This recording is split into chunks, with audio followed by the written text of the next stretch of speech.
Does it hurt the economy of the art to put artists on in a city that are popular rather than the dope artists that have come up through the culture grinding a career? I think it does. Does it hurt?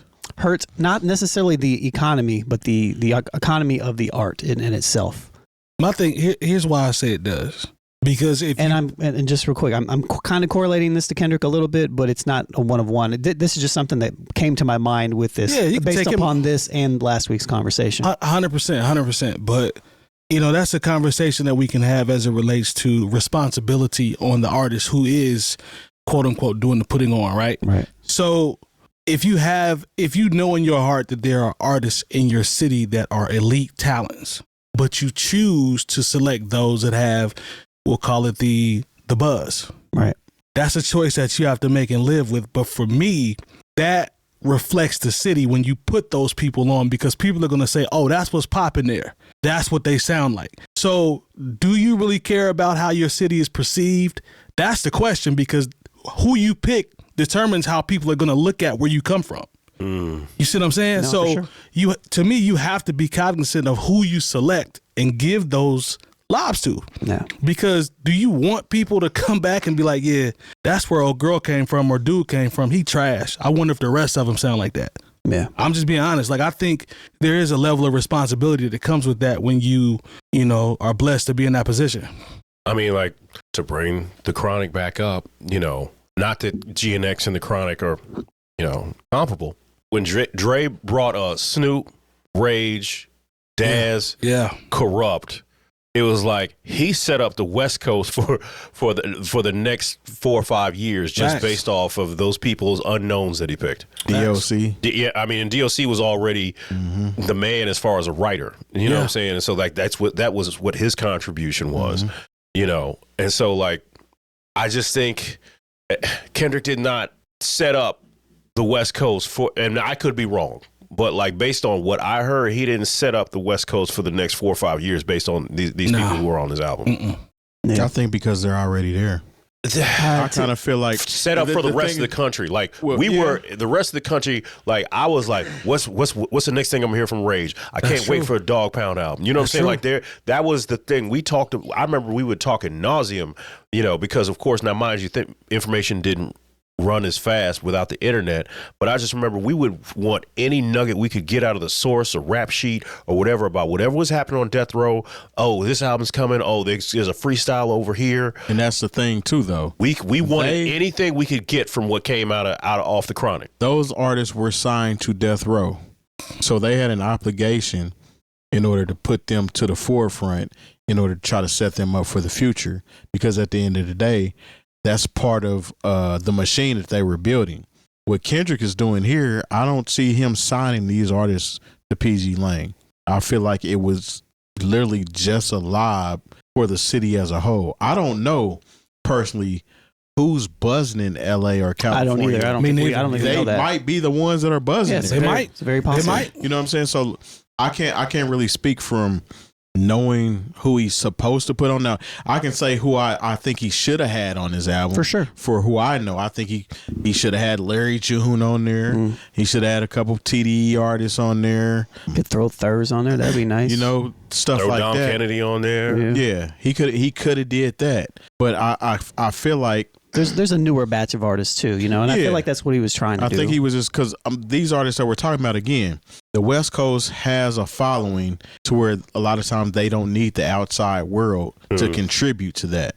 So like you said, Thurs has I wouldn't say a cult following, but I think he does pretty well. Yeah. He does pretty well within his own realm of things. Yeah. I don't think that's necessarily an artist that needs to be put on, because he doesn't have a mainstream sound that's going to attach to people. I guess Kendrick is even having. I guess that would be my. I guess that would be my argument, though. You know what I mean? Like Kendrick doesn't even have a mainstream sound. That's what I'm saying. So it would make sense to put somebody like that who is super talented, who can do a whole bunch of different stuff like that, in that particular position to grow even bigger outside, who has also shown that he is somebody who has grinded extremely hard.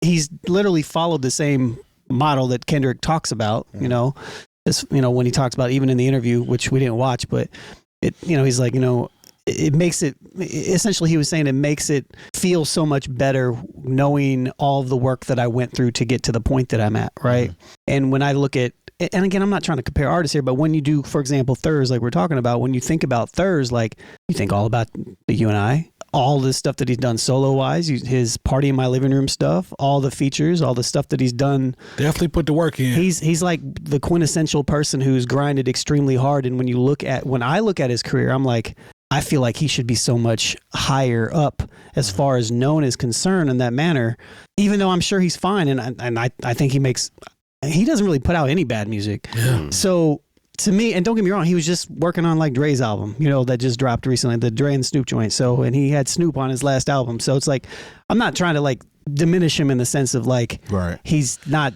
getting looks and needs it or anything like that. But it is cool from my perspective to see artists like that who have put in so much work, given a look like that in that particular type of manner. So I'll say this. I think that Kendrick has done his due diligence by including people like Kamasi Washington. He's done it in the past.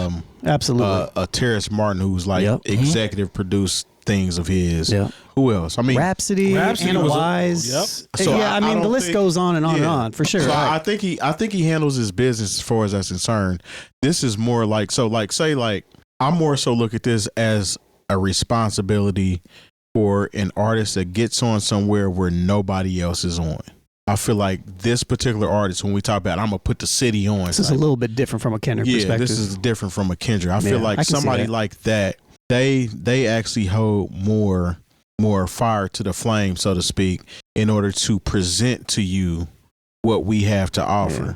It's like if somebody here locally in Indianapolis blows up, yes, and they bring somebody along and they go and like, all right, these are the top 5 artists on Spotify. Mm-hmm. I'm going to bring you guys with me, no matter who they are, regardless of who's been grinding and putting spectacular work out for the last 5 years. I think that's different. I would agree with that, that nuance. I'm with you on that. Because he has such again, we just talked about how many different styles and regions and things that the West Coast has. For him to like literally like fine tooth comb, pick through all of these dope artists. I don't know. I think that's a different task for a Kendrick Lamar versus somebody that gets on in a region where nobody really knows who they are. And there's a difference between, to Terry's point, I guess a presentation or rollout, if you will, versus a lob. Because a lob is just what it is. It's a lob. So we're going to throw you a lob real quick. Appreciate you. I hope it helps you. Versus the other part is it's more intricate. There's more stuff behind it. So I can dig that. I mean, I hope that these artists that were on there and do actually turn this into something positive, and they do continually to, it significantly helps their careers. And we're not saying if they're deserving of it. I don't know. And we're not saying that they haven't worked hard, because I'm sure they're working hard now. So for sure. Or we're working hard previously because they had to do something for him to know him. Yeah. So we're not saying they're not working hard, but it's a nuanced conversation for sure. Definitely less about the working hard and more about the product, I think. Deserving the opportunity, because you can work hard and still not deserve the opportunity. That's fair. Because we could even talk about Freddie Gibbs. Right. Freddie Gibbs is in a position to where he can do amazing things with people from Indiana. As far as shining light on it, because except he doesn't really claim Indiana, right? He just claims Gary. Right. But I mean, he's definitely in a position to where he could champion a whole movement of Indiana artists if he decided he wanted to. Yeah. And it would be respected. Facts. It would be respected. Because Freddie is I mean, he's not mentioned among a lot of the newer greats, but he is he's a great artist, and probably should be. He has a solid discography. Man. But he's definitely in one of those positions to where if he did something and was like, let me get some people from Hammond, let me get some people from Nap, let me get some people from Fort Wayne, and like really put together something that he wanted to just push Indiana to the forefront, I think he could actually do it. Maybe. That little nuance there about the responsibility and the artist stuff is not something that you see talked about very often, but it's definitely something that like I think about often, being in a city with a lot of artists that nobody's quite blown up, but you see certain people get kind of big, and sometimes I'm like, I don't know if that's Is that it? Is that it? Is that the one? Are You they sure? going? Are they going? Oh, they're not going. They're not going. Okay, They're okay. not going. Kind of fluttered out. And then at the same time, it's like, would it have been good if they did or not? Like, would it really be positive for the city and the growth aspect? Because the right person needs to have that particular power in order to kind of move it forward. So, There's definitely a responsibility that comes with that, for sure.